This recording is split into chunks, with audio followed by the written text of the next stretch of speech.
Hello, my name is Jane O'Rourke and welcome to Mind in Mind.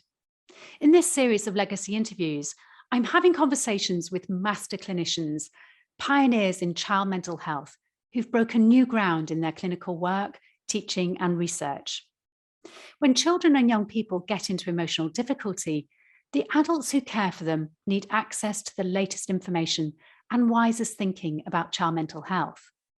So whether you're working therapeutically, a social worker, parent or teacher, on Mind in Mind, you'll have free access to interviews, research and in-depth thinking. We're covering a wide range of psychological issues, such as anxiety, trauma and depression, and address how children and their families can cope during these times of extreme challenge. I'm especially delighted to feature this legacy interview with Dr. Jeanne Magagna. Jeanne is a child, adolescent and family psychotherapist who, during a career spanning more than 50 years, has contributed substantially to the field of child mental health. Jeanne led the Psychotherapy Services at Great Ormond Street Hospital for Children in London for 24 years, where she specialised in eating disorders. Her latest book, Psychotherapeutic Understanding of Children and Young People with Eating Disorders, has just been published. In this interview with me, her psychoanalytically informed perspectives on the factors that contribute to eating disorders and how they're best treated, I'm sure will offer you fresh insights.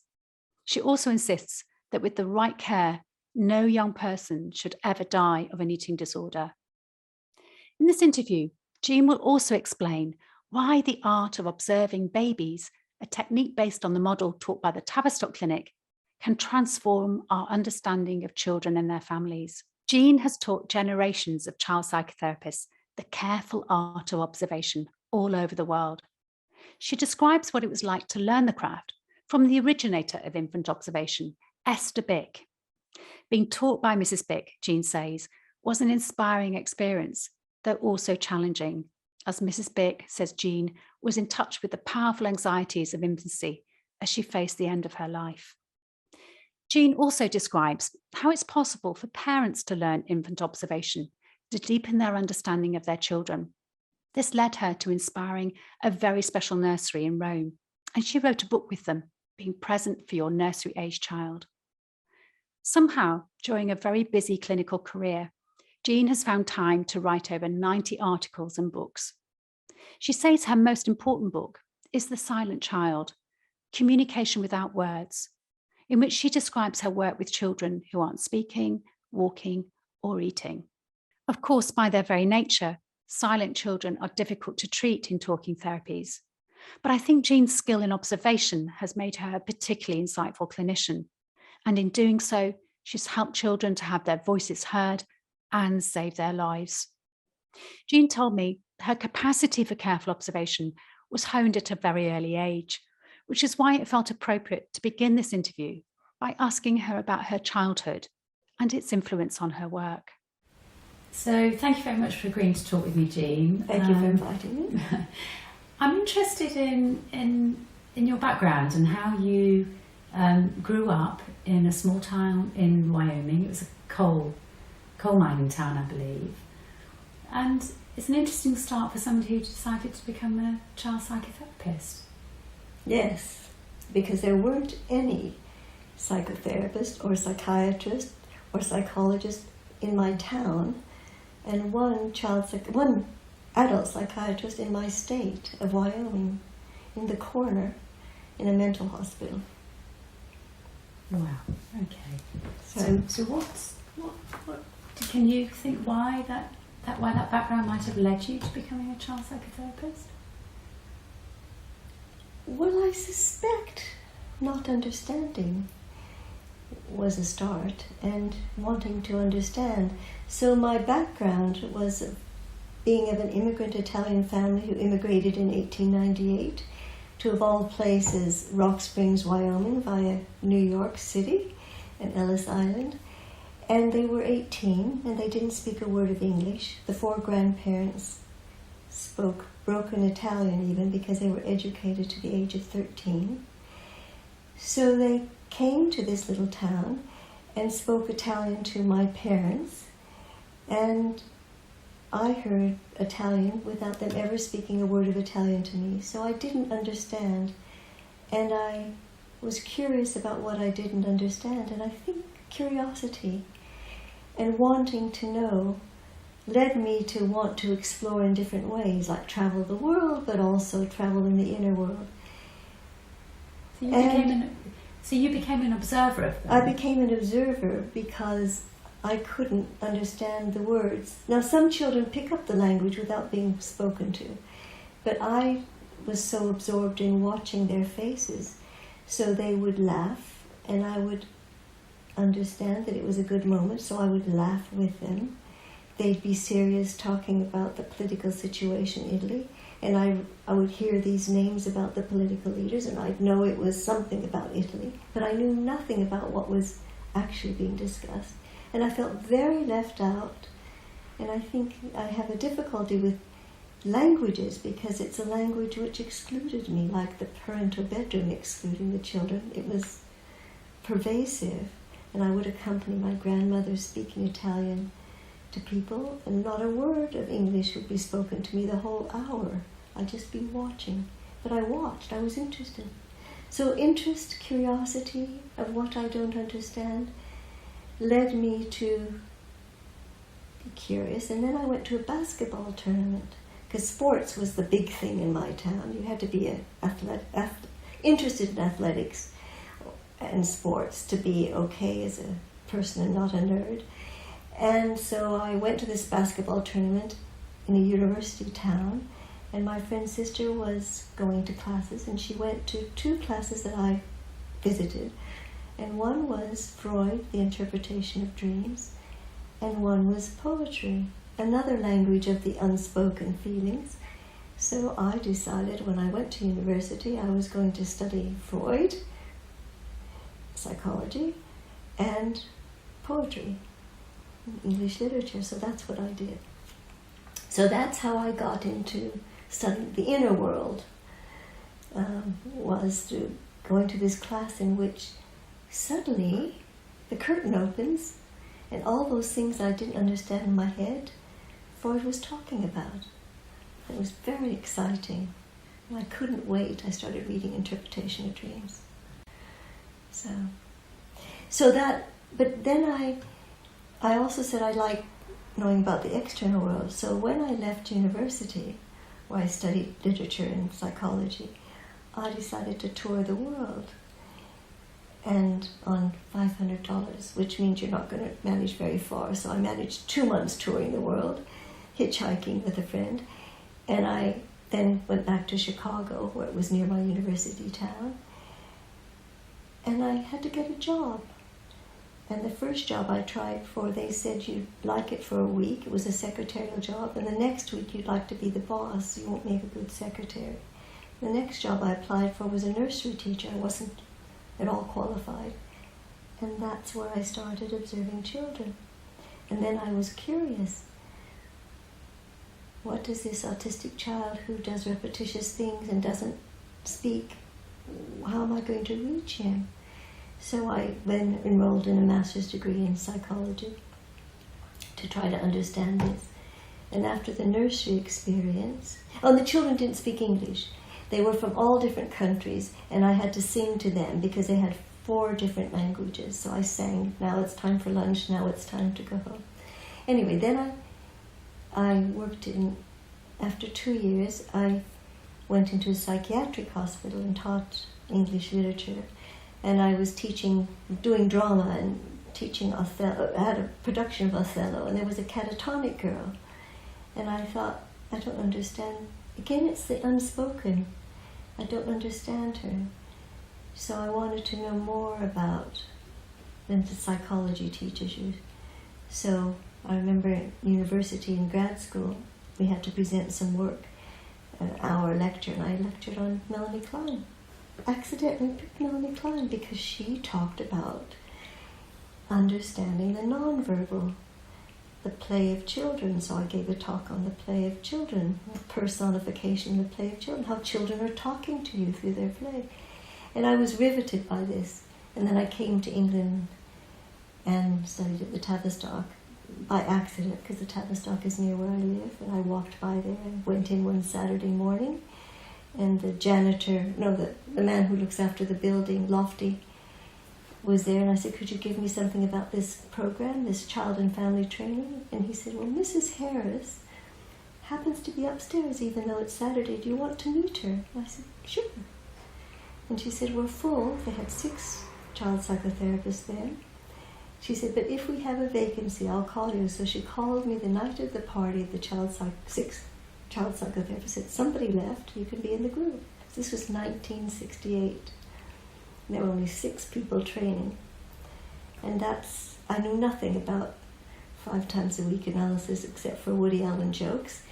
And enrolled in 5 times a week psychoanalysis, and of course it took over my life, basically. 6 years of training, intense training.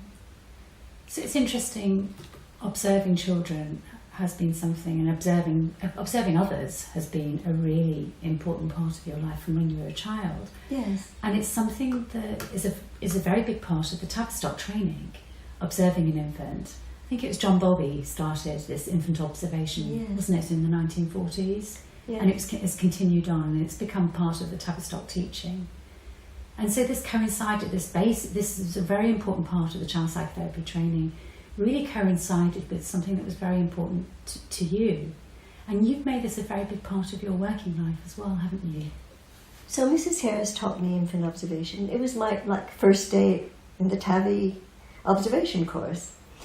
And she was talking about going to visit a family and getting to see a baby and how the baby's personality developed over time.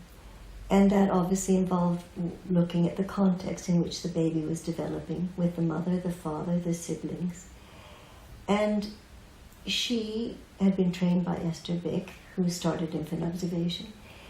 And we would be encouraged to look at the dialogue between the baby and whomever was part of the baby's experience. So, for example... So you used to go once a week? Once a week, mm-hmm. 1 hour a week, very good boundary like a therapist has with a patient, over a 2-year period. And the idea was to find and create the role of the observer, which meant being emotionally very receptive and empathic, with a psychoanalytic attitude that you're not into criticism, you're into trying to understand anxieties present in the family constellation. And so you're observing and receiving what's said to you by the family, but not actually intervening in any way, except you intervene by just walking in the door. So you might make some pleasantries, but you're not actually interpreting anything. And this is a good training for therapists who often prematurely verbalize things, and to be there quietly receiving. So the Esther Bick, Martha Harris method of observing meant thinking the baby and mother, or the baby and father, are having a dialogue. Who starts it? How does it start? So the first baby observation, I'm having to think, did the baby cry and evoke the mother? Or did the mother go to the baby just because the baby's there, not crying or hungry or tired or wanting a friend? Just the mother went to the baby just to be there. So who started it? How did the baby respond to the mother? Arms out, arms close together. What's happening to the hands? Or is the baby holding the fingers clenched tightly? Is the baby waving them? Is the baby relaxed, feeling very satisfied in that moment? What's happening to the eyes? When the mother approaches, is the baby, or father, is the baby looking? Or is the baby avoiding the glance? Bowlby and the Robertsons talked about the baby waiting too long for the parents will get too frustrated the parents will turn bad, and the baby receives the mother or father by turning away, because the parents have turned bad, because the baby's cross, they've been left out too much. So learn the language of the eyes, very crucial, really. And then the body. And I think psychoanalysis is trying to focus much more on this part of the experience of early infancy and how it's still, remnants of it are left inside the body that need quite a lot of thinking about how we work with the body. But you see the body of the baby who's uncoordinated initially, flailing about, and gradually when being held by the mother, one sees the beginning of the personality getting more structured inside, because the baby might be moving about, but not flailing about, because they've got some sense of inner strength and some sense that somebody might respond. So you see the orchestration of the body becomes much more refined and knowable to the parents, because the baby has a style of communicating. And we learn about the cry, because there are about 37, there are probably hundreds of cries, but in baby observation we're not just saying the baby cried, we're having to learn, like Proust, how to describe in a very descriptive way. So you're describing the piercing cry, or the plaintive cry, or the shouting cry, ah! And we're having to do that in the seminar, identify with the baby, and get you might call it the melody of the tone, and all these things of closely observing the body, the eyes, the ears, I haven't done the mouth, really help one understand who this baby is at that moment in time with the mother, the father, and the siblings. So the mouth, I wrote a whole paper about the importance of the mouth. You know, the baby doesn't have many resources to protect themselves as a baby. But the one thing they have, they can close their eyes, but they can close their mouth and say, things aren't good between us. So we learn to see when the nipple comes, or the bottle, is the baby receiving the mother, mouth open, or is the baby shutting the mouth, just like shutting the eyes, because saying something's not right. And so we learn these very primitive ways of communicating that influence all of clinical work and human relationships, because they're still there when you're 90. So that's what Mrs. Bick and Mrs. Harris taught in infant observation. Dialogue, not just an isolated incident where the baby was crying. What happened before and what happened after. So that was so important to me, I think, as a significant experience, because as a child, I think I did probably take care of myself very early in this. Well, you're traumatized if you immigrate from a country. You don't leave the country because you loved it there. You immigrate because something was not happening right. My grandmother was starving to death from not having any food. And I think that somehow being hard and strong meant that they expected me to be hard and strong at a very early age and take care of myself. So I think I was riveted by infant observation because I was repairing something about dialogue. It's interesting what you say about repair, because it's often said that there's a repair for the baby and perhaps the parent too, by having this observer, but also there's a repair for the observer. Yes.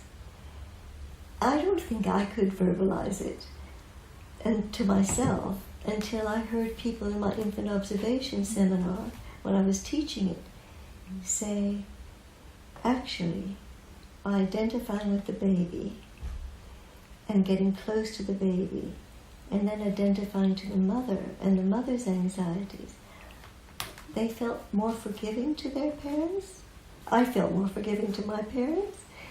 But also, one woman said, I felt I was healed by watching the baby have a mother so responsive to her. That by identifying with the baby with a mother so responsive, she felt it also repaired something inside. And I think it restores the good parent inside you when you are really close to the observation like that. And probably also the seminar is a healing experience if it's a containing empathic seminar, because a group is holding some things that you might not be able to bear yourself when you do baby observation, which can be quite disturbing. So it grows your own capacity, I think, the group phenomenon, as well as the identifying with the baby and parents. And it can be quite difficult in the group, can't it? I think the horrendous part about it is that infant observation evokes all your infantile feelings. And one of those feelings is sibling rivalry. And it's all right if you're the person presenting, but sometimes you see sibling rivalry, meaning people get at the observation because they're rivalous with a good observation. You see also, and so the group leader has to be helping everybody somehow hold some of these infantile feelings by sharing the space, listening to what the person who's less adequate in speaking has to say, allowing for all different variations of observation. And the very inadequate observation is a perfect place for scapegoating to occur when somebody brings a page and a half of observation and if the group is going to get at them. So the teacher has to really help show how you don't have to do a big tick and say that was bad, but help develop the observation. And I really learned a lot from the teaching at the Tavistock of teaching to wonder about things rather than putting a tick. That's not good enough. So wonder, how was the mother holding the baby? So that observation gets developed. What kind of way was the baby holding their body and their eyes in the mother's arms? So the 1.5 page observation, which wasn't so adequate, becomes a very interesting 4-page observation. And everybody's benefited by wondering, so you have better descriptive detail. I'm interested in how this is helpful for people working with children, because this is something that you've encouraged in other professions, not just child psychotherapy. How does observing an infant in minute detail like this and its relationship with its parent, how does that help you clinically? Well, I think not just for a child psychotherapist, but also for a child psychotherapist, it helps you realize that the beginning of an encounter is very important and you need to understand. For example, when the therapist walks in the waiting room, how has the child or adult looked at the therapist? Are they receiving her or are they turned away? That's the first transference. And the first counter-transference is, how do you feel when you receive somebody longing to see you or somebody thinking you're not my cup of tea today? So it helps you to understand that dialogue that before you even enter the consulting room. In the consulting room, you become aware also of not just beginnings, but endings. We know that separation for the baby led to frustration, unless they were quite satisfied an encounter and had mother inside. So one has to be aware that near the end of the session, one has to look and see how is the person experiencing saying goodbye, just like a baby has to experience mother walking out of the room, and look at different stages of response to ending a session. So somebody who's just begun therapy can end the session and think, fine, that's all right, I'll wait until next week. Somebody who gets involved with the therapist in the therapy can initially feel it's devastating to be dropped until the next session. And as time goes on, the anxieties about depending on the therapist, like the infantile anxieties in the first year of life, arise in the patient, and the patient can look worse because they're now in touch with the anxieties of dependence.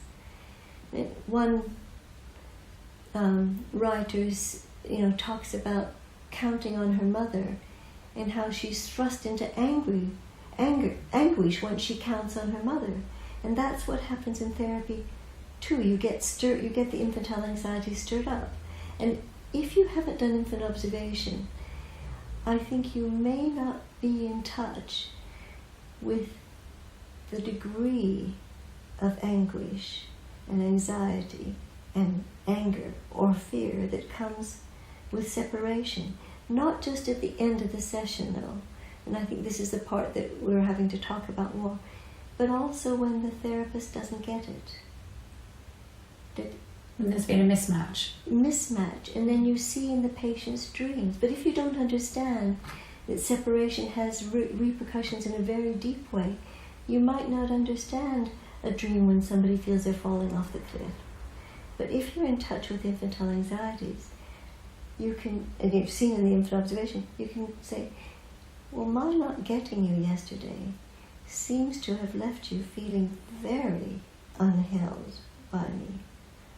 So you have to look in the dream, not just for the mature part that can manage and take care of that self that's very distressed, but also look at very primitive anguish and anxiety and hatred and rage that can create more anxiety.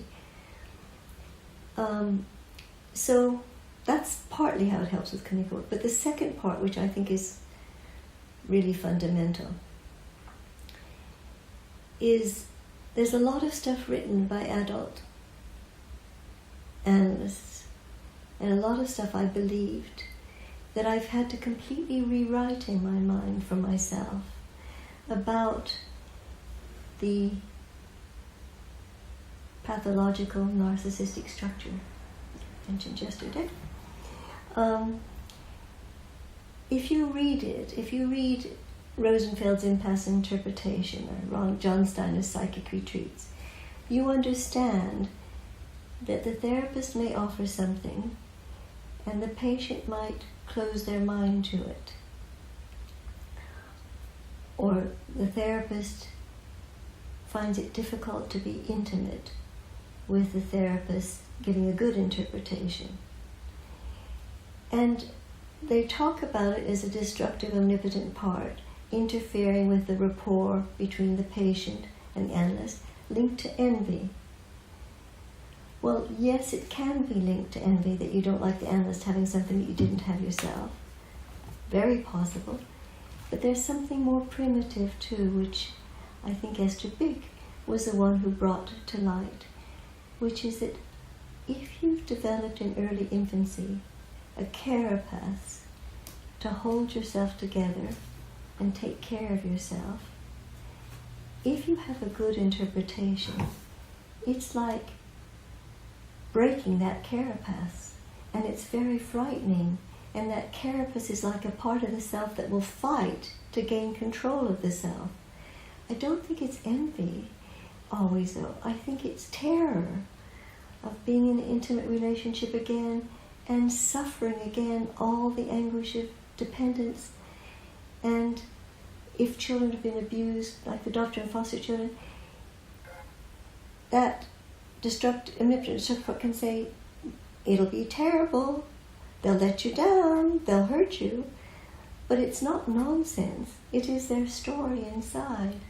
And so I think doing infant observation helps you be much more empathic with the second skin that patients have that make therapy so difficult for the analyst. Really difficult.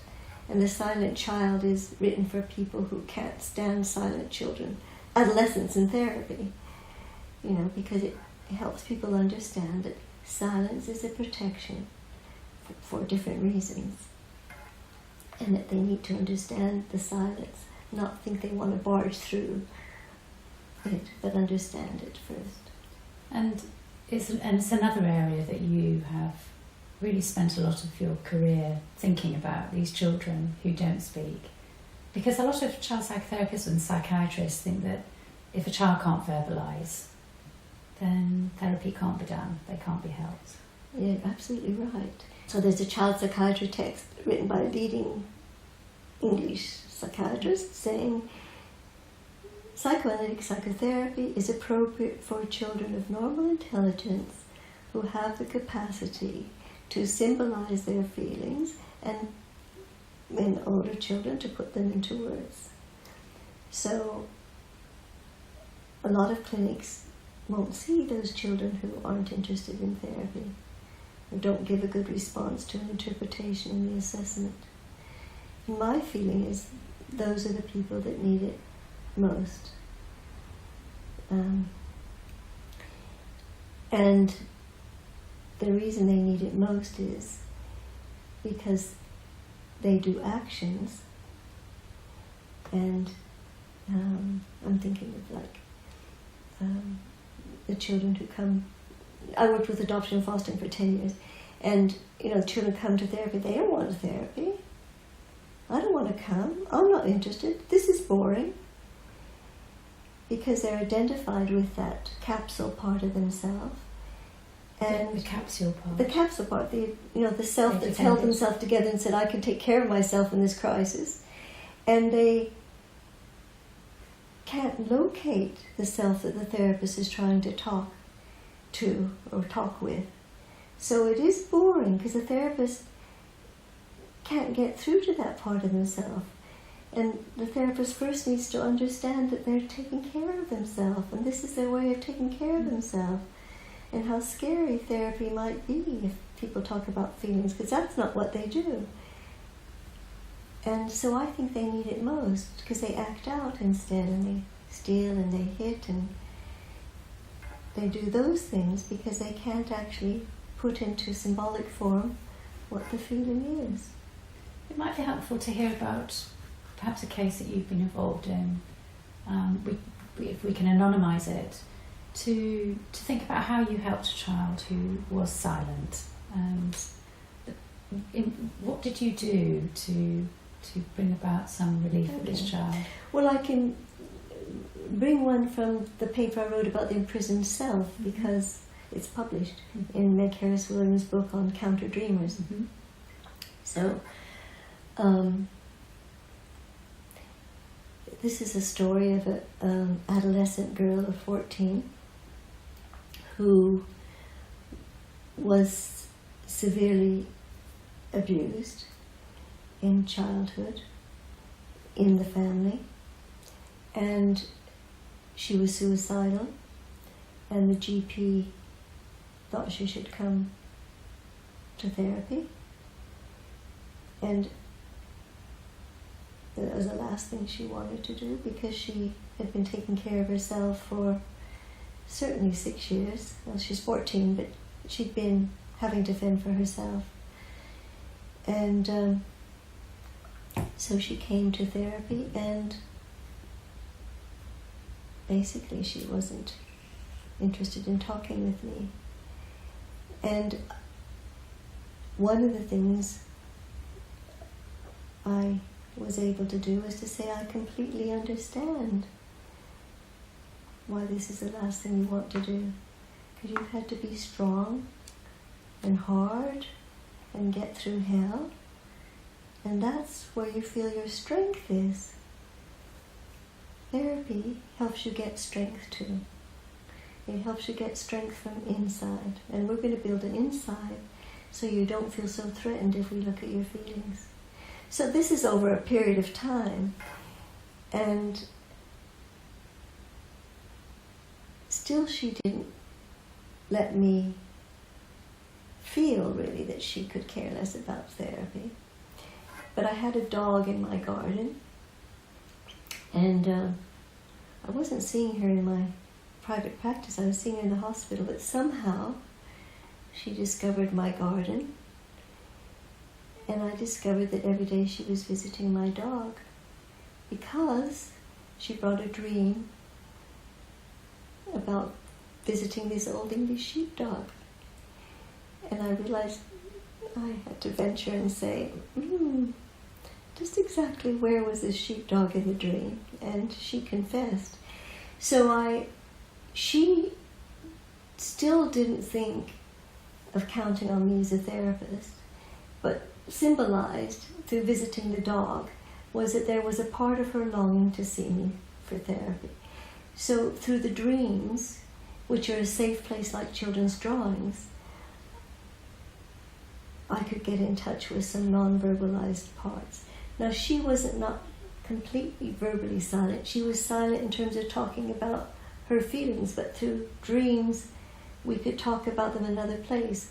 And another girl who was really completely silent for almost a year, that I wrote about in Il Modello. No, it's in Meg Harris Williams.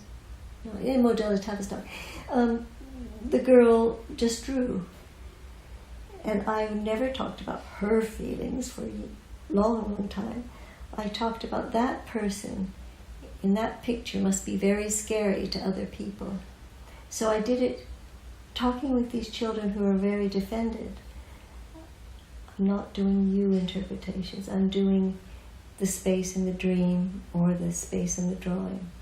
Technique that Anna Loris talks about a lot, about you have to gradually move to you interpretations of these children. And it's interesting because, of course, people always associate psychoanalytic psychotherapy with dream work, but normally with adults. It's not so common for child psychotherapists to use dream work quite so much as you do. This is a really important part of your work, isn't it? Well, this must be child psychotherapists of today, I guess, because child psychotherapists in 1968 were sitting in seminars with Donald Meltzer, who was producing his book called Dream Life and giving us seminars on dream life and interpretation of dreams. And it was the central place for our psychoanalytic understanding of where the structure of the personality was. So so it's central for me. And in children too, not just with adult patients, because the inpatient eating disorder patients sort of made me even more aware of this. They said, in the inpatient unit, some people get better from anorexia nervosa because they're placating the nurses and the doctors by eating the food so they can get out. And they say the right things in therapy so they can get out. And we know they're not ready. They would say, good, we had a group. And then I looked at the dreams. And of course in the dreams, you see whether the person is developing a secure base or whether they're in a persecutory state of terror, of something, because everything's still projected in this bad, awful world. And you see the truth of how far they develop psychologically. So if I were 50 years younger, I'd like to do research on how you see inner development through the way the dreams progress and moving from projection into others to owning the feelings in oneself to integrating love and hate. But that's not going to happen today because I'm 76. But I think it's a very important area that people could research. Could you give me an example of some children's drawings that have told you something about their psychic state? So one little girl, who wasn't speaking at the beginning, who was furious that she was brought to the hospital by her parents for an eating disorder because she thought she was big and fat and she was skinny as a rat, drew a picture. Once she started, to share a picture is quite a big thing. It's like opening your soul a bit to put the pencil down on the paper. She drew a picture of a prison cell, and there was a girl lying on the bed with her head propped in her hands, with tears rolling down her face, with her back turned to the door of the prison where there were bars. And looking through the bars was the mother. But the girl couldn't show the mother her tears. And the girl later talked about how she couldn't show people her feelings, that something stopped her from showing her feelings. But she did it first in the drawing, and that's the omnipotent destructive part, again, imprisoning the anorectic person who has to take care of herself with her hard, steely self. And if you open your heart to your mother or your therapist, which I think that person behind the door is a therapist too, then too much might come in. And the reality is, that's right. Because when the people who have this capsule self or barricading self, when they have it, they haven't really digested all the feelings inside. So the risk is too much comes out too soon unless the therapist finds a way of pacing it by looking at their capacities to cope, not just their feelings. And tries to help them find the one healthy bit inside themselves that can manage whatever they're going through. I could say one more thing about anorexia in relation to that. This feeling that each of the people with anorexia nervosa come to the clinic with about, I'm big, I'm fat, I'm ugly. In my mind, it's not only their actual visual perception of themselves, which psychologists have proven that's how they actually see themselves. I think it really is a picture of their state of mind, of undigested feelings with no psychic structure to put a backbone internally. And they feel bulging with overflowing, undigested feelings. And it happens in the session too.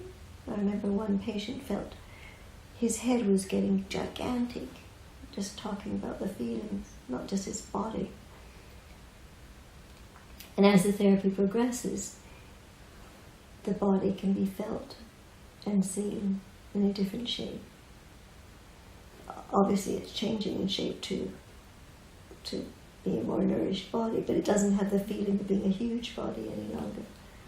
So I'm interested because you've written that one thing that a lot of anorexic children share is this difficulty in bearing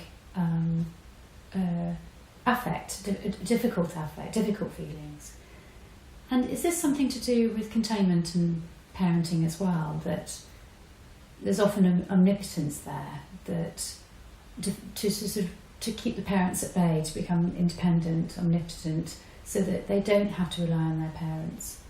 And so then the usual process of containment doesn't take place? So I think you're absolutely right. And again, this is where infant observation is so helpful, because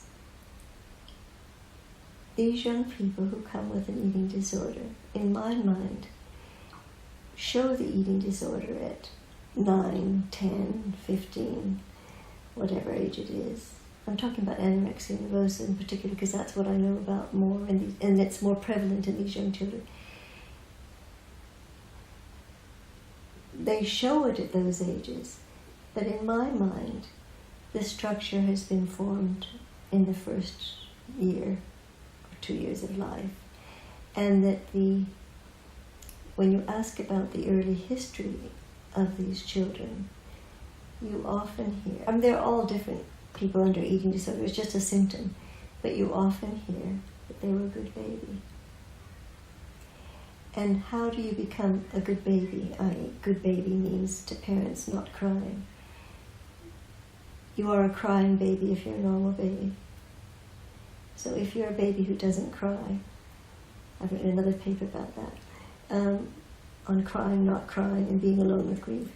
If you're not crying out in the very early stages, something has meant that you've turned to blockading yourself, to your emotional pain, because that's the only way you can cope. You can't actually cope by turning to parents. And I think that then they might look all right intellectually, might do well in school, but there's a split-off, encapsulated part that rears its head as they go through certain changes, moving to secondary school, puberty, changing schools. During times of transition, in particular, the capsule can be too fragile to hold the self that was in anguish, that never really got contained. I don't know if that's true for every single person with anorexia nervosa, but it's certainly true for many of the children I've seen. And when I look at the rapport between them and their parents, when by the time I've seen them, there's so much distress in the family, but you see that if they had cried and projected into the parents, it might have been too much for the parents' personality. So they attuned to their parents' personality and closed up. The other kind of situation that John Williams talks about, the no-entry syndrome, is that some children have closed up because they're being projected into by the mother's depression or the mother's psychiatric disorder. And so the closing up is quite a healthy thing to do. It just prevents you from developing. So I wrote in one paper about the development of female sexuality that's in the Journal of Child Psychotherapy. I wrote the young people's group, all the girls are at all different stages of adolescence in the way they look on the outside, but they all have teddy bears on their bed and they're little girls underneath, and something stopped growing because they didn't have the equipment inside. Something was missing. And so you sort of understand there's a thwarted part of the self, even though they might be getting A stars and have lots of friends on the surface. So I think it's an early encapsulation that Sidney Klein writes about when he talks about the encapsulated self. And you can see it emerging in dream life. That's the beauty of dreams.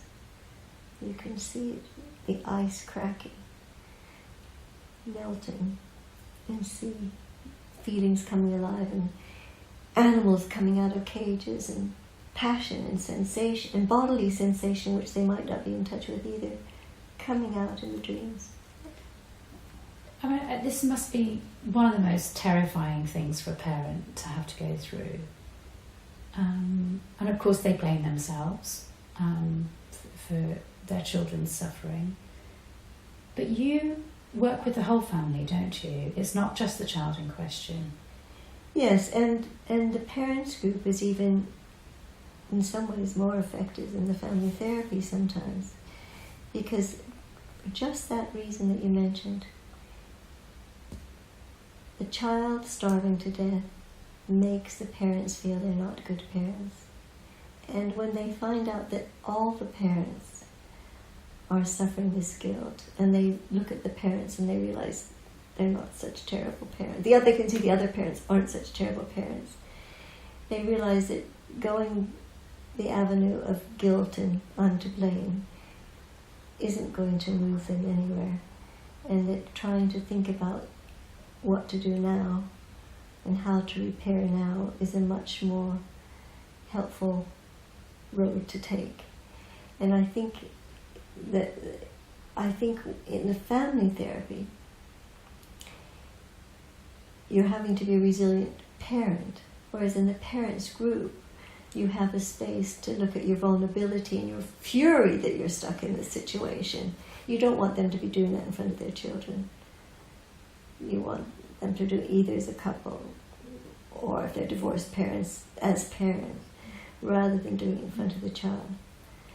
So we alternated family therapy with couple work, and we also had a parents group as part of our program at Great Ormond Street Hospital.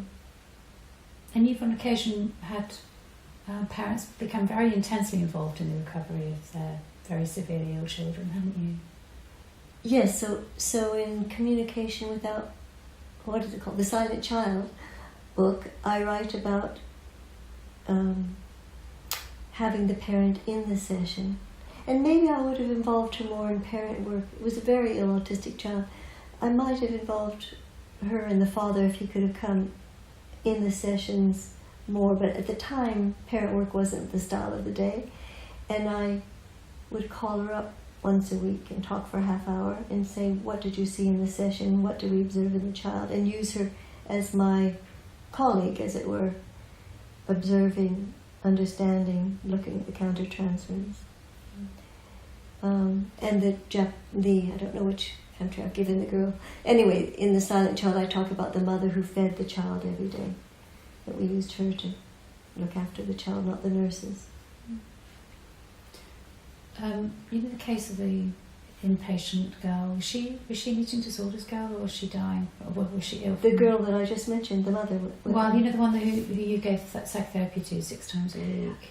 She was in the paediatric ward. And what was she suffering from? She was given up life. She was in more pervasive retreat. Yeah, when they get healthier, they can become anorectic. Right. Or can be underneath anorectic. Right. But she wasn't taking in anything. But she wouldn't have been a severe anorexia nervosa at that time. She would have been more pervasive retreat. With people with anorexia nervosa, speaking of eating and the difficulty of eating, one of the most effective ways, I think, of helping them is what we started, but they've devised more at the Royal Free now, which is having a nurse go into the family and help them talk to the child before the family meal, help them think about how they're going to be at the family meal, and help them with after the family meal. I think helping the parents develop the skills is a much more cost-effective method than having inpatient hospitalization, if the parents can bear it. But if there's too much breakdown and hostility, first the child needs to realize their life is their own and it doesn't belong to their parents. An inpatient unit helps them realize it's their life, not their parents' life. Christia writes a lovely article about saying to family therapy, like saying to the anorectic, well, you can keep wrecking your life if you want, but it's your life, you know, it's not your mother and father's. You have to decide which way you go. Because often there's quite an enmeshment, and they think, some people fail school to attack their parents, other people, unconsciously, and other people do starving as their method of going on a strike. And he highlighted that and freed the girl from thinking she was her parents' child. There's an awful statistic, between 10 and 15% of children will die of anorexia, or the causes of anorexia. Yes. And there's this whole, it's been called the death wish. Now that's something that really horrifies you, doesn't it? It's really something doesn't sort of coincide with your own work. It doesn't coincide with any of the work I've done in all these 36 years. And it shouldn't happen. But we have done some research about why it does happen. And it shouldn't happen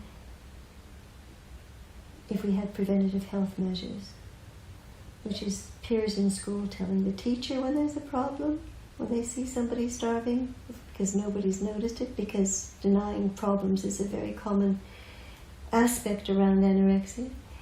It shouldn't happen when somebody goes to the GP and the GP says you're normal weight, when the parent says, yes, but she's lost 4 kilos this month.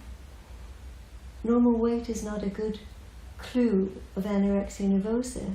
If somebody's done rapid weight loss You've got to be very scared. So we did a research with GPs, and they've been not educated enough about anorexia nervosa. We had a half day of instruction, and so we realized that denial was part of the GP training, basically, and GP practice. It shouldn't happen if private psychotherapists liaise with a medical doctor who knows about eating disorders, and I think that's one of the things that ethically needs to change, because people take people into private psychotherapy and are thinking that the therapy is going to help the child recover their weight, and it may not do it fast enough for the child to stay alive, because starving, in Brian Mask's and Rachel Bryan's wild book Anorexia Nervosa, starving doesn't just mean you die from starvation. You die because there's not potassium in your blood and you get a heart attack. And various, you die because of liver damage. There's a whole chapter he wrote about the physical dimensions, and private psychotherapists sometimes don't take the body into account sufficiently to think they can't just be doing private psychotherapy. They need the child to have medical attention. It's a medical problem. So those stories of people who've died, I remember these twins in Canada, and they talk about people addicted to death. People make it look like they've chosen to die. But I think there's something underneath that, and I've learned that from looking at drawings of people with anorexia nervosa. I think, well, and looking at them in therapy, I think the psyche is terrified of losing their mind.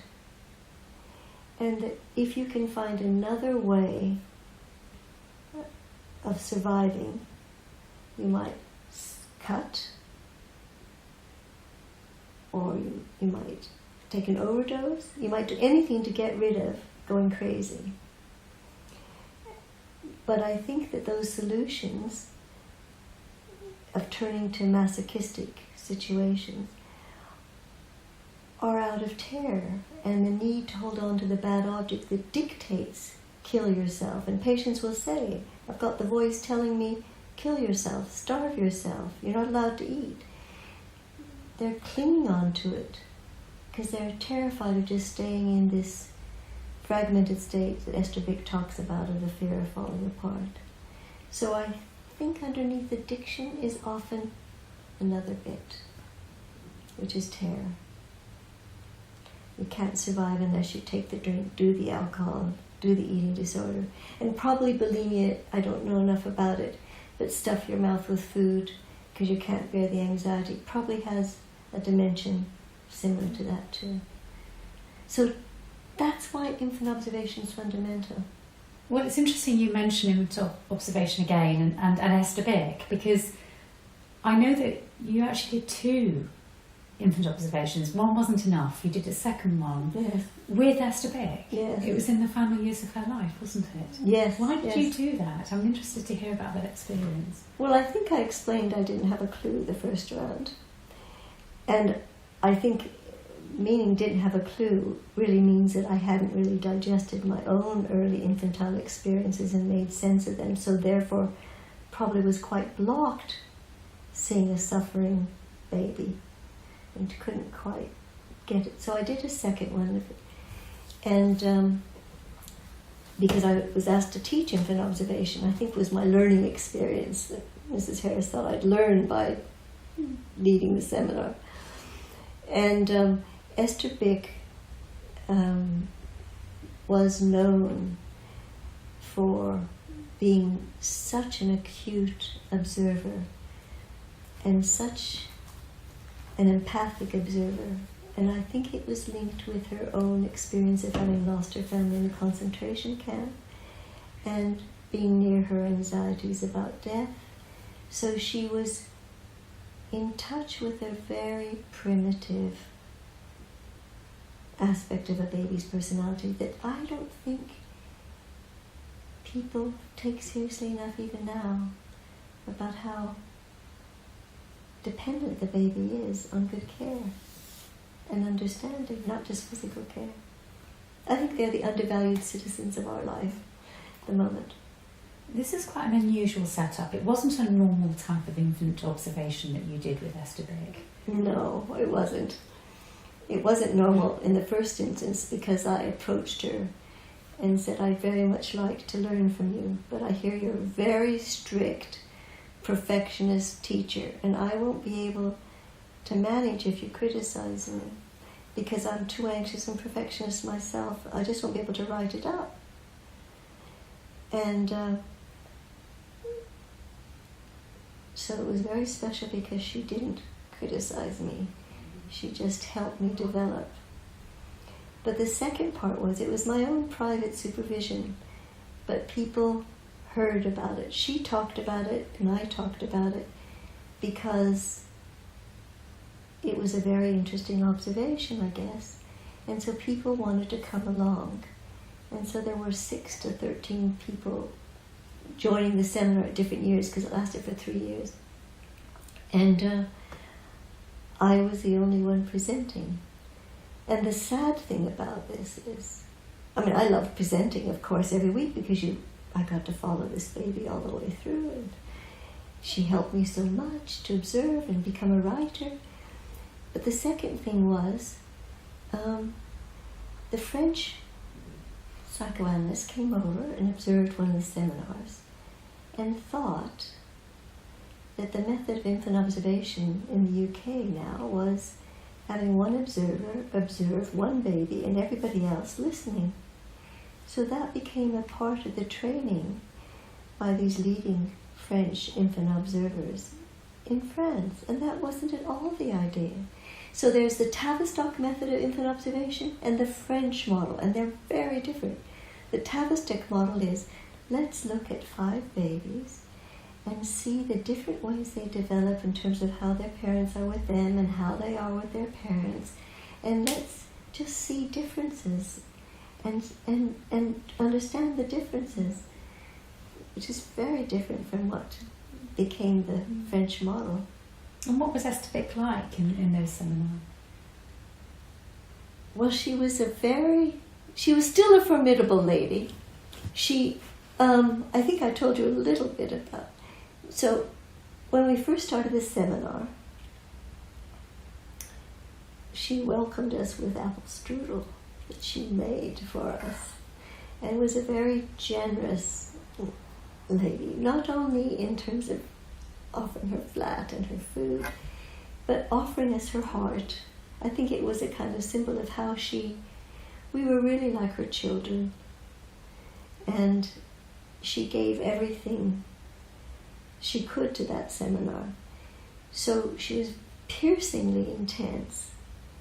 So I'd bring this baby I called Eric, and I'd say, so the mother walked out of the room and Eric was crying and waving his arms in the air. And she'd say, yes. Now, how was he waving his arms? Show us. Was it like this, fast? Or was it slow? What kind of feeling was in his arms? And his face, was his face all contorted? Or was it more just like somebody saying, come back? You know, what was he looking, what was the face like? And so she would help one put into verbal language this non-verbal material. It was a bit like confetti initially, trying to gather it together and look at every aspect of the body and put it into a verbal description. But I think if you want a good writing course, infant observation's the course. Because you have to find descriptive adjectives for every aspect of the baby's being. So this form of infant observation has taken on a very interesting application in Italy, in a nursery, I think in Rome. Yes, yes. And you wrote a book about it. Yes, I, with the nursery teacher, wrote and edited a book called Being Present for Your Nursery-Aged Child. So tell me more about what happens there. So Temple Lineare is a government-funded nursery in the center of Rome in Trastevere, and people from all incomes and different kinds of divorced couples, single young people, married couples, people with handicapped children, disturbed children, come to this nursery. And the nursery teacher, having trained to be a psychotherapist while she was a nursery teacher, decided she would, with my encouragement, stay running the nursery and apply her understanding as a psychotherapist, particularly of infant observation, to her work with nursery parents and teachers. So this nursery, although it's just a state-funded nursery, has become, in my mind, the model for preventative mental health, which is the parents go into Temple Lineare when they're pregnant and book a place in Temple Lineare, have a consultation, have some meetings. Then when the baby's born, they come with the young baby to a parents group and they talk with the nursery teachers, and particularly the head Patricia Pasquini, and they learn to do infant observation about their interaction with the baby and understand the nonverbal communication of the baby, understand the baby has a mind. And I think they're so excited that this stuff has meaning. A bit like I was excited about, dreams, that there's an inner life and there's a meaning in there. And then we did infant observation and young child observation seminars with them on Saturday mornings, where they'd have their children looked after by the grannies, and they observed another baby, not their own, or another child, and they looked at children's play. And suddenly, play with a 2-year-old becomes a much more interesting phenomenon when they understand that the children are communicating through their play. And they liked it so much that 17 years later, after the nursery started, the parents rented a space to have parents groups, because they thought the parents group was such a foundation that supported their couple raising the children, that they wanted to offer it themselves to other parents. And what has been the effect on the families that you've observed there? Well, I think one of the main things is, in early infancy, the first 3 years, mainly mothers, but not always mothers, have a burden of looking after their children, which after they've been professionals or students, whatever, because some of them are 18, 20, it's quite a shock to change identities and be mother and not be at work. And I think that lack of the structure of work, which also has its social dimension, can be extremely difficult. And they're thrust into a territory where, for their first child, they don't know how to be a mother.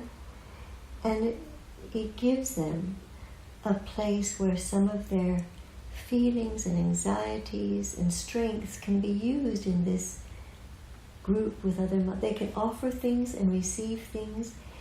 And what's interesting is that couples who often have the strain of child rearing on their relationship, statistically they have so few divorces compared to the statistics of divorce in Italy. I mean, they had one in, I can't remember. So not that I'm against divorce if it's necessary, but I'm just saying that the community allowed couples to work on difficulties that they wouldn't have had if they were just an isolated couple, just the two of them.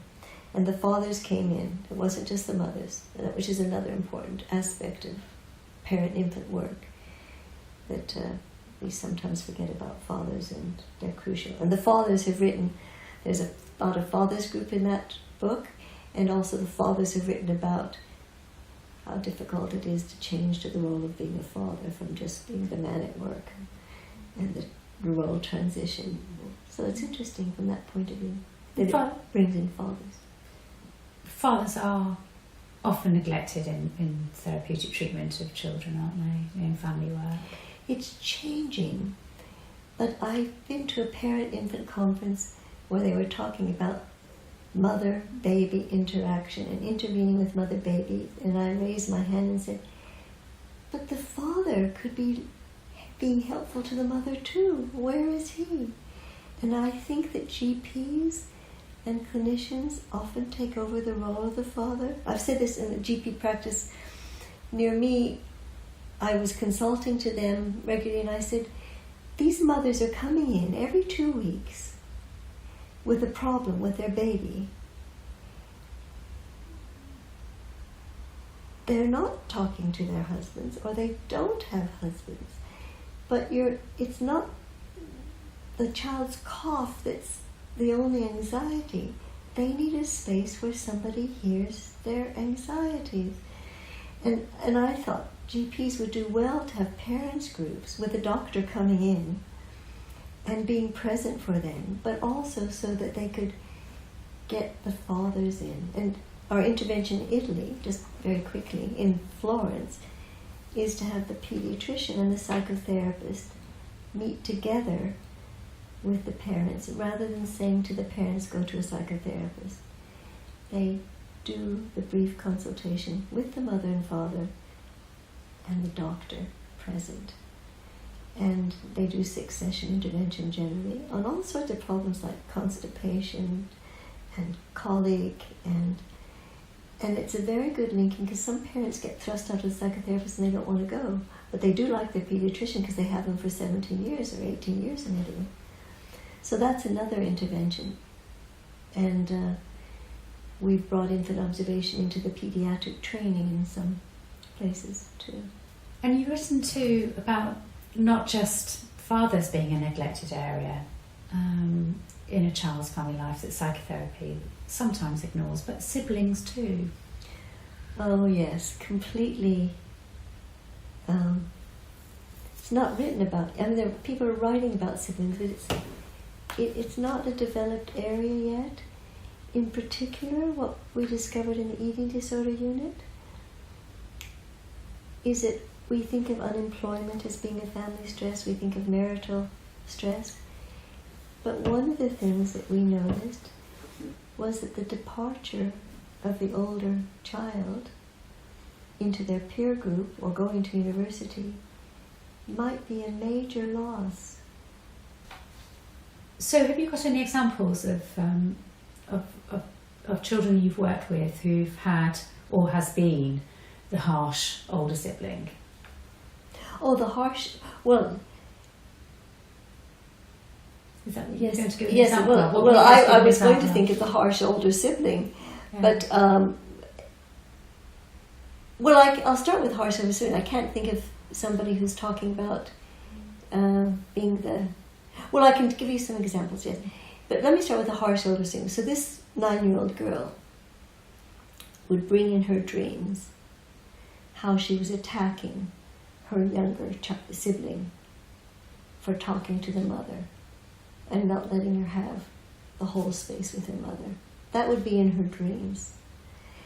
And as the therapy progressed, and she felt she could interject helpful, understanding therapist, but also was doing family work with her parents, I think she had more of good parents inside. That allows you to be generous with your sibling. And her dream was that she allowed her sibling to talk to the mother, and she didn't get cross. So you saw it wasn't just an external maneuver. It was actually she had generosity inside to share the space. But there was a lot of guilt, of course, about being such a destructive girl. Not just in her dreams, but also in the way she stole the space from the younger sibling by doing all sorts of things to capture all the parents' undivided anxiety as well as interest. In terms of working with siblings being hurt by an older sibling, I wrote a paper called "Let the Children Be?" ? For I don't know, it's a conference in Poland, where I describe a family where the mother has 3 boys, and the mother goes to the kitchen and does the housework and basically is fed up having to look after these 3 boys and not having much support. So she leaves them to she lets the children be. There's a 6-year-old, a 3-year-old, and a 18-month-old, I think.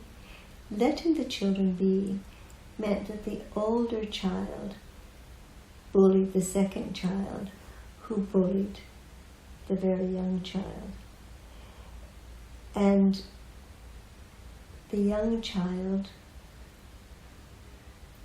starts laughing after being pushed over and hurt, and developing quite a manic defense in relation to that experience. And I think that kind of carapace, like, it's all right, I'm fine, you see it developing just in that moment. The man, he, 18 months, goes and hits the middle child as though he has any potency. So you see the toughening up that comes from mistreatment too. And then one discovers that the 3 children, because this hurting is an interaction and creates some intimacy, even though it's a hurtful intimacy, becomes the way in which they create lively intimacy in the presence of a depressed mother.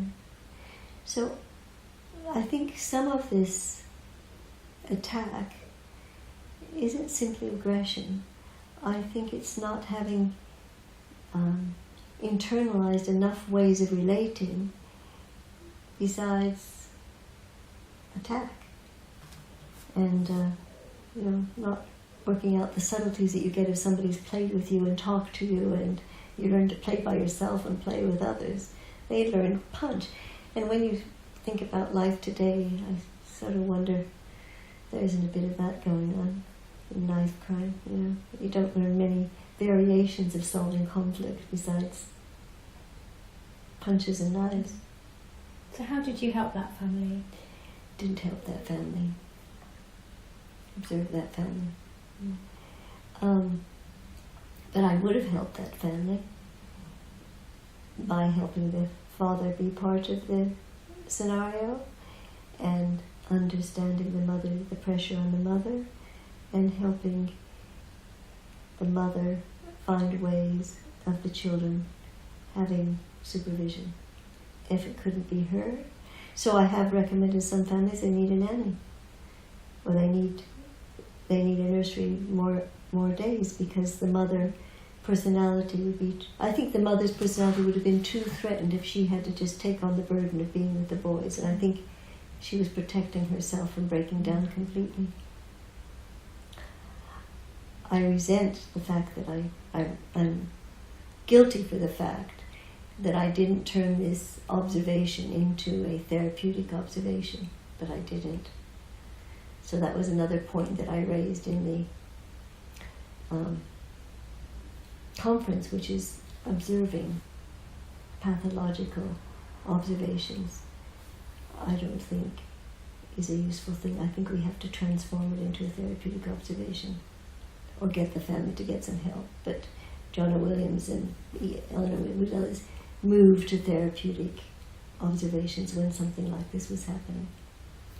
I was green and didn't quite get the courage to do it, but I would now. So it's just over 50 years that you first started training. Yes. At the Tavistock. 52 years. Gosh. What would you say has been the legacy of your work? if you can say there is a legacy?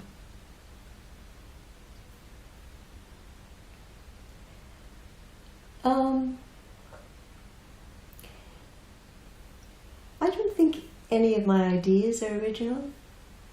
I think they've all come from Herbert Rosenfeld, Martha Harris, Esther Vick, John Steiner, Anne Alvarez. I think I won't be known for any idea. But I think what I'm known for, and I was very ill this whole year, and I think the response I got, I think what I'm known for is not my ideas. I think what I'm known for is that I help students feel that they have the courage to explore their potential as therapists and explore with their patients, and I support them because I was not a wonderful student. I was a good student intellectually, but I wasn't a good psychotherapy student because I know what it feels like not to get it right away, not to be intuitive right away. I think they feel I support them to bear the frustration of not getting it. And so I think what they will get, what people will remember me for, is that I'm a model of a teacher who supports their strengths and asks them how they can use more of their strength, and helps them have the courage to explore what they don't know and bear the frustration of not knowing. More that presence as a teacher. And probably, if I had to do it over again, I'm a teacher. And that's what, probably I go around doing a lot of teaching because people like that style of simply talking about complex ideas and being supportive to people not knowing. So you don't have to be a good student in my classes. Which must be a relief. Which is a terrible relief. A wonderful relief, not a terrible relief. But also the good students know that they have to share the space. So they learn that too. And if you could be with your younger self, the younger Jeanne starting off in her 20s. You didn't tell me you were going to ask me these questions. Look, she's surprising me. Anyway, here we go. If you could be with your younger self, what would you say to her?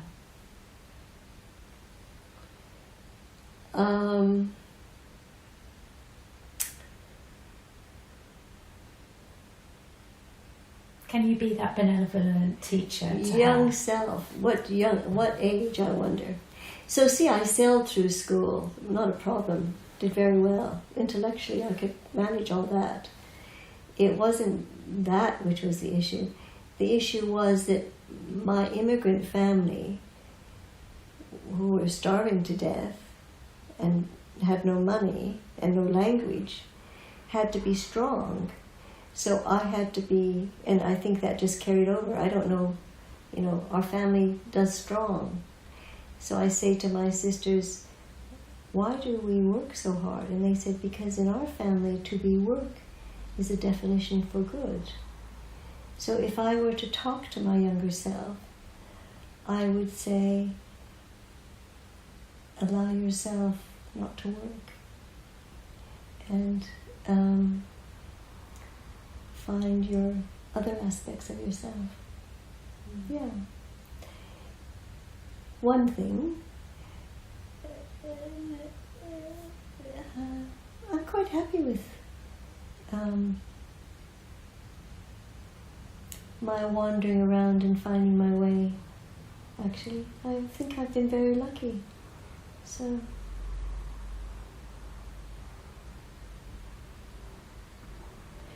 I think I'd say to my younger self, it was good that you were curious, because you left that little coal mining town where you were a cowgirl and you found this lovely place called the Tavistock and this lovely city called London, and got freed of having to be the athlete and the cowgirl and the sheep rancher. And it's a big transition, from being the tennis player and the horse rider and the gun shooter to being a little city girl. And you've made a huge contribution to child psychotherapy and to children and to families since that time. A little, yeah. No, I'm pleased that it has been a very satisfying way to live life. Well, thank you very much for spending the time with me, Jeanne. I've really appreciated and enjoyed the experience. Thank you.